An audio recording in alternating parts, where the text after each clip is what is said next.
ఒప్పుకొని తీరాలి. ఇదిగో 6 రోజులు మీవి, చెప్పండి ఒకసారి మీ పక్కడికి, 6 రోజులు మీవే అని. 6 రోజులు నీవే, 7వ రోజు దేవుడిది.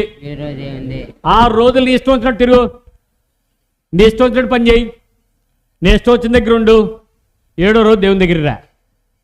ఇప్పుడు 7వ రోజు లేదు నా ఇష్టం వచ్చినట్టు తిరుగుతాను అన్నావు అనుకో, ఏమిటవుద్ది? సమ్మతం ఏంటి? దేవుడు ఏం చెప్పాడు?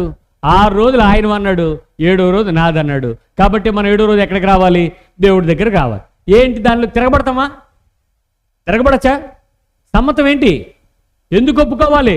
ఆయన దేవుడు నన్ను సృజించాడు, నాకు ఆయన ఆజ్ఞాపించాడు, నేను ఆజ్ఞకు లోబడాలి. సమ్మతం అంతే, సమ్మతం అంతే, ఏం చేయడానికి లేదు. ఇంకా ఒప్పుకున్నావా లేదా? లోపల ఒప్పుకున్నారా లేదా? కానీ లోపల కొంచెం గొడవడుతుంది చూడండి, ఏదో మీకేదో యుద్ధం జరుగుతుంది చూడండి, పోరాటం జరుగుతుంది చూడండి.